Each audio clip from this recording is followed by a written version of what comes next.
রাজধানীর যাত্রাবাড়িতে গ্রিল কেটে একটি বাসায় প্রবেশ করে একদল ডাকাত। এ সময় ডাকাতদের হাতে খুন হন ইসমাইল হোসেন নামের এক বৃদ্ধ। আহত হন তার স্ত্রী সালেহা বেগমও।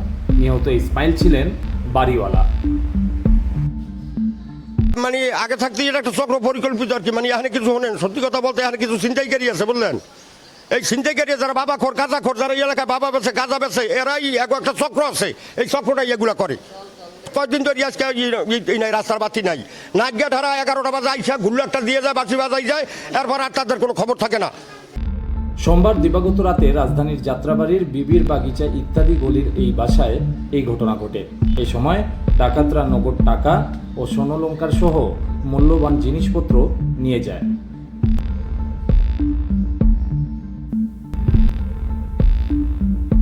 এই ঘটনায় যারা জড়িত তাদের শনাক্ত ও গ্রেপ্তারে পুলিশের চেষ্টা অব্যাহত রয়েছে বলে জানিয়েছেন এই কর্মকর্তা। ম্যানুয়ালি যতটুকু দেখার চেষ্টা করে ততটুকু পুলিশ ব্যবস্থা নিচ্ছে।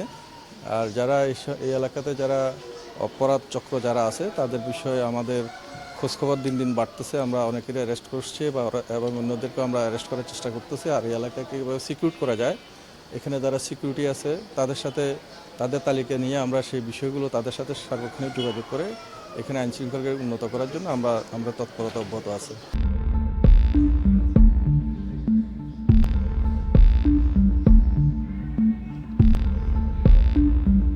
ডাকাতদের আঘাতে প্রথমে আহত হন এই বৃদ্ধ দম্পতি। পরে তাদের উদ্ধার করে ঢাকা মেডিকেল কলেজ হাসপাতালে নিয়ে গেলে মঙ্গলবার সকাল 6:30টায় স্বামী ইসমাইলকে মৃত ঘোষণা করেন চিকিৎসক।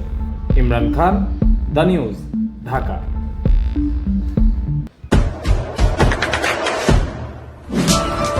দেশে দেশে সবার সাথে দ্য নিউজ।